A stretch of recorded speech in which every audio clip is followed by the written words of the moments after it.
तो Elon career institute से dream college तक का सफ़र कैसा है, इन स्टूडेंट्स के साथ जानेंगे। तीनों ही स्टूडेंट्स एक ड्रीम कॉलेज में एडमिशन लेने के बाद यहाँ अपनी विक्ट्री को सेलिब्रेट करने के लिए पहुँचे हैं। चलिए जानते हैं कौन से कॉलेज में हो आप। एम्स दिल्ली। एम्स दिल्ली।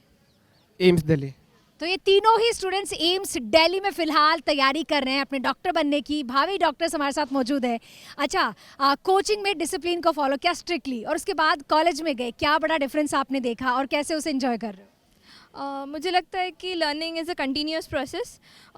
यहाँ पे भी बहुत कुछ सीखने को मिला, वहाँ पे भी मिला। बस डिफरेंस ये है कि यहाँ पे एक स्ट्रेस था कि ये करना है, इतने मार्क्स लाने हैं, कुछ अच्छा मतलब एक कॉलेज में जाना है। वहाँ पे वो स्ट्रेस नहीं है कि लाइक ओके 1-2 मार्क्स कम आ गए, कोई प्रॉब्लम नहीं। लेकिन जो लर्निंग प्रोसेस है वो और ज़्यादा अच्छे से हम समझ पा रहे हैं, लाइक ज़्यादा टाइम दे पा रहे हैं सभी चीज़ों को। कोई ऐसे बर्डन नहीं है हम लोगों पे रैंक का या फिर मार्क्स का। तो वही एक डिफरेंस है कि हम अब थोड़े ज़्यादा रिलैक्स्ड है, थोड़ा ज़्यादा टाइम है, पढ़ने के साथ साथ मज़े भी कर सकते हैं। क्या बात है, पढ़ने के साथ साथ मज़े भी कर सकते हैं। अंकिता, आप इस पे क्या कहोगे? क्योंकि कोचिंग में जब आप थे, जब 10th के बाद में 11th 12th, ये 2 साल ऐसे थे कि स्ट्रिक्टली आपने फॉलो किया होगा, डिसिप्लिन मेंटेन किया होगा कि नहीं मुझे ये ड्रीम कॉलेज हासिल करना है, उसके बाद मैं जो भी करूँगी फ़न कर लूँगी। माता पिता भी बोलते हैं कि जो भी मज़े करने हैं बाद में करना। अभी कैसा चल रहा है? कॉलेज का पहला दिन कैसा था? एम्स दिल्ली में एडमिशन लेना, पढ़ना, वो कैसा है? हम लोग तो सब सपने देखते हैं कि एम्स दिल्ली जाएंगे, ये करेंगे वो करेंगे। इधर का फेस्ट बहुत फेमस है, तो जब पहली बार एम्स दिल्ली के गए तो उधर पहले तो सब मतलब अपने बैचमेट्स को देख के बहुत अच्छा लगा कि ये लोग भी सेम लेवल, हम लोग सब एक साथ है, हम लोग एक साथ क्लास करेंगे ये सब। तो फिर हम लोग का पहले इंडक्शन प्रोग्राम हुआ था, क्रेस्ट उसका नाम है। तो उधर हम लोग को बहुत फ़न एक्टिविटीज़ हुआ था, जैसे बहुत तरह के गेम्स खेले थे हम लोग। फिर हम लोग स्किट्स बनाए थे, तो वहाँ पे मतलब बहुत सारे ग्रुप एक्टिविटीज़ हुए थे, जिससे सबसे पहले जो एक कोऑर्डिनेशन, एक कोऑपरेशन ज़रूरत होता है अपने एक बैच में, वो अच्छे से बनाया गया था। उसके बाद क्लासेस शुरू हुए। अब क्लासेस के साथ साथ हम लोग मस्ती भी करते थे, जैसे हम लोग बाहर चले जाते थे थोड़ा लाइक घूमने के लिए। फिर फेस्ट का टाइम आ गया, फेस्ट में हम लोग बहुत मज़े किए। लाइक ये बहुत सारे टाइप के प्रोग्राम्स होते हैं उधर, तो हम लोग कैसे प्रोग्राम्स को ऑर्गेनाइज किया जाता है ये सब हम लोग ने सीखा थोड़ा। फिर वैसे कि बहुत फ़न किया कॉलेज में जाते ही। अच्छा शशांक, आप क्या कहोगे? जो हार्डवर्क किया उसने जब एम्स दिल्ली के रूप में पे ऑफ किया, वो कैसी फीलिंग है?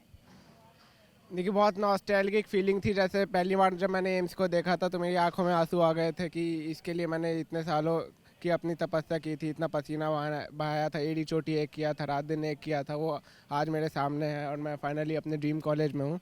नॉस्टैल्जिक फीलिंग था और इसलिए कॉलेज के शुरू के मतलब महीनों में मैंने बहुत इन्जॉय भी किया। मतलब बहुत चिल आउट हो गए थे और मतलब खुले थे, बात करने का शऊर सीखे थे, पढ़ाई के अलावा जो चीज़ें होती हैं उसे एक्सप्लोर किए थे। तो अच्छा लग रहा था खुद के साथ, मतलब पर्सनालिटी डेवलपमेंट के लिए एक्सपेरिमेंट कर रहे हैं। कुछ सक्सेस हो रहा है, कुछ फेलर हो रहा है। पढ़ाई करना होता है, खास करके जब एग्जाम्स पास हो जाते हैं, लेकिन मतलब कॉलेज लाइफ बहुत इंजॉयबल होता है। और जितना भी आप 11 और 12 में हार्डवर्क करते हैं वो डेफिनेटली वर्थ इट है, क्योंकि college life is really the most memorable part of your life. क्या बात है। अच्छा चलिए, अब अपने आपके जूनियर्स की बात करते हैं, जो आपको देख रहे हैं, जो आपको सुन रहे हैं और जो चाहते हैं कि यार कुछ तो ऐसा बता दो कि हम भी अपने ड्रीम कॉलेज में पहुंच जाएं। अच्छा रिद्धि, क्या कहोगे? आपने कैसे मैनेज किया पढ़ाई को? आपने कौन से सब्जेक्ट को कितना टाइम दिया? क्या कहना चाहोगे अपने जूनियर्स को? मैं ये कहना चाहूँगी कि सबसे इम्पॉर्टेंट नीट के हिसाब से इस NCERT फॉलोइंग एलन मॉड्यूल्स और एलन का जो भी शेड्यूल है वो फॉलो करके मैंने ये किया। मैंने कोई रेफरेंस बुक, कोई एक्स्ट्रा चीज़ें नहीं की है। बस उतने तक अगर मैं ये कर सकती हूँ तो आप भी कर सकते हो। इनफ। क्या बात है। तो जो आपका फैकल्टी बोले वो फॉलो करो, जो एलन का स्टडी मटेरियल है, NCERT बेस्ड चीज़ें करो। इसके अलावा कोई भी आप बुक रेफर नहीं कर रहे हो, सिर्फ आपने यही किया। अच्छा अंकिता, इसमें आप क्या ऐड ऑन करना चाहोगे? आपका सक्सेस मंत्रा क्या है? आपने ऐसा क्या किया?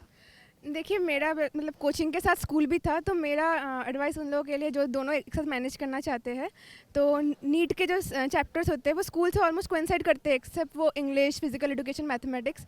तो मेरा यही है कि थोड़ा थोड़ा हर दिन पढ़ो, ये नहीं कि एग्ज़ाम के पहले ही सब कुछ पढ़ेंगे। मेरा मेन मंत्र है कि कंसिस्टेंसी, कि ये पाइल अप करना नहीं देना चाहिए। तो लाइक बायोलॉजी, फिजिक्स, केमिस्ट्री जब पढ़ रहे हो तो अच्छे से पढ़ लो, ताकि स्कूल के टाइम पे भी काम आ जाए। और जब उधर का टाइम बच रहा है तब बाकी सब्जेक्ट्स कर लो, जैसे इंग्लिश, फिजिकल एजुकेशन, मैथमेटिक्स। तो हर दिन प्रैक्टिस करो, और प्रैक्टिस तो बहुत इंपॉर्टेंट है, ताकि सिली मिस्टेक्स रिड्यूस हो, एक्यूरेसी बढ़े। अच्छा, सिली मिस्टेक की अंकिता ने बात किया। आप ऐसी कौन सी सिली मिस्टेक्स है जो बताना चाहोगे अपने जूनियर्स को, जो वो रिपीट ना करें, जिन्हें अवॉइड किया जा सकता है? देखिए सबसे बड़ी मिस्टेक जो इस उम्र में होती है, आजकल मोबाइल फ़ोन का एडिक्शन बहुतों को हो जाता है। तो खास करके मैं इसी पे फोकस करूँगा कि जब भी मेरा मोबाइल फ़ोन का ओवर यूज़ हो जाता था तब मेरे टेस्ट में मार्क्स ऑटोमेटिकली कम हो जाते थे। तो वो डेफिनेटली आपको अपना स्क्रीन टाइम एकदम कंट्रोल में रखना चाहिए और कभी भी उसे डोमिनेट नहीं करने देना चाहिए। आप उसको वाइजली यूज़ करें और लिमिटेड यूज़ करें, और कोशिश हो तो टाइमर लगा दें या पेरेंटल लॉक लगा दें, जो भी हो आपसे हो सके, लेकिन मोबाइल फ़ोन को अपनी पढ़ाई में कभी भी बाधा बनने ना दें। यानी मोबाइल को दूर रखें जब तक आपको आपका टारगेट पूरा नहीं हो जाए। अच्छा रिद्धि, आप इसमें क्या कहना चाहोगे मुझे? जैसे इन्होंने कहा कोटा में जो स्टूडेंट आते हैं, ज़रूरी तो ये है कि वो अपने फोकस पर बने रहे, अपने एम के पीछे लगे रहें, लेकिन सम टाइम होता है कि वो डाइवर्ट हो जाते हैं। पीयर ग्रुप कितना इंपॉर्टेंट है, फ्रेंड सर्कल कितना इंपॉर्टेंट है एक स्टूडेंट की लाइफ में? पीयर ग्रुप बहुत ज़्यादा इंपॉर्टेंट है, उनकी वजह से हम इन्फ्लुएंस होते हैं, हमारे आजू बाजू की जो सराउंडिंग्स है। तो अपना पीयर ग्रुप अच्छा रखना इज़ बहुत इंपॉर्टेंट। लाइक एलन में या फिर कोटा में जब आप आएंगे बहुत सारे लोग आएंगे, लेकिन अपना एक ग्रुप मिलना बहुत ज़्यादा इंपॉर्टेंट है। वो आपको आपके बैचेस के थ्रू मिलेगा, आपके टीचर्स के थ्रू मिलेगा, जो लोग साथ में जिनके डाउट्स आते हैं टीचर्स के साथ जाते हैं, वो ऑटोमेटिकली बन जाता है और वो सच में बहुत हेल्पफुल होता है। आप एक दूसरे के साथ डिस्कस करोगे, अच्छा मुझे ये प्रॉब्लम आई, कभी कभी टीचर के पास जाने की ज़रूरत भी नहीं पड़ेगी, 2 चीज़ें नए सीख लोगे एक दूसरे से। तो पीयर ग्रुप अच्छा होना बहुत ज़्यादा इंपॉर्टेंट है और वो आपको बहुत हेल्प करता है। वो एक एज अ स्ट्रेस बस्टर भी होता है एग्जाम के टाइम, या फिर कोई भी जब आपका अप्स एंड डाउन्स आ रहे बड़ी जर्नी में, वो बहुत हेल्पफुल होता है आपके लिए। तो रिद्धि ने ये बड़ी बात कही, पीयर ग्रुप एक स्टूडेंट की लाइफ में बहुत ज़रूरी है। 2 डाउट अगर आपको क्लियर करने आते हैं तो मे बी 2 पे वो बताएगा कि अच्छा ऐसे कर सकते हो। अच्छा अंकिता, आप क्या बताना चाहोगे? कोई ऐसी एडवाइस जो आपको अभी स्टूडेंट सुन रहे हैं उनको देना चाहोगे, जो आप ही की तरह नीट के लिए प्रिपरेशन कर रहे हैं, उन्हें क्या कहोगे? मैं ये बोलूँगी कि जब लास्ट के मंथ्स आते हैं ना, तब अगर मार्क्स ड्रॉप कर जाए, पहले अच्छे मार्क्स आ सकते हैं पर लास्ट के महीनों में टेंशन की वजह से मार्क्स बहुत ड्रॉप कर सकते हैं, तो तब डिमोटिवेशन को अपने लाइफ में पूरा कंट्रोल नहीं देना चाहिए। तो मतलब हर दिन मेहनत करते रहो, ज़्यादा एक्सपेक्टेशंस मत रखो क्योंकि लास्ट डे पे कुछ भी हो सकता है। तो लाइक नॉर्मली प्रैक्टिस करते रहो और ऑल द बेस्ट। क्या बात है। चलिए एक आखिरी सवाल मैं शशांक से ले लेती हूँ। शशांक, आप क्या कहना चाहोगे उन जूनियर्स को जो आपको सुन रहे हैं अभी, और उन्हें ऐसा क्या करना होगा कि वो भी आज यहाँ खड़े हो? सबसे पहली बात, आपको अपनी शक्तियाँ और अपनी कमजोरियाँ दोनों पता होना चाहिए। आपको बहुत सारे लोग मिलेंगे जो आपकी कमजोरियाँ पे पॉइंट आउट करेंगे, वो अच्छी भी बात है, पॉजिटिव क्रिटिसिज्म इंपॉर्टेंट है, लेकिन इंपॉर्टेंट बात ये है कि कुछ लोग ऐसे होते हैं जो आपकी स्ट्रेंथ आपको बताते हैं कि बेटा तुम में ये स्ट्रेंथ है, तुम में ये टैलेंट है, तुम इस पर काम करो, तुम बहुत अच्छा कर सकते हो। वो डेफिनेटली बहुत ज़्यादा पॉजिटिव इम्पैक्ट होता है कि स्टूडेंट को लगता है मेरे में ये पॉजिटिव पॉइंट है और मैं इस पर काम कर सकता हूँ। स्ट्रेंथ के अकॉर्डिंग ही आप काम करके यहाँ तक पहुँच सकते हैं। कोई आप टॉपर्स का इंटरव्यू सुनते हैं, वो अच्छी बात है, 1 या 2 टिप्स या सजेशंस ले सकते हैं, मॉडिफाई करके अपने आप पे लगा सकते हैं, लेकिन जो सबसे ज़्यादा आपको इम्पोर्टेंट है, जो सबसे ज़्यादा आपको हेल्प करेगा आपकी जर्नी में, वो आपका खुद का स्ट्रेटेजी होगा, खुद की स्ट्रेंथ होगी, जो कि आपको यहाँ तक पहुँचाएगा। बहुत बहुत शुक्रिया आप तीनों का ही, और कांग्रेचुलेशन आपके भविष्य के लिए। तो चलिए इस वीडियो को मैं यहीं पे ख़त्म करती हूँ और उम्मीद करती हूँ कि आपने इन लोगों से ज़रूर कुछ सीखा होगा, जो भी इन लोगों ने टिप्स दी है।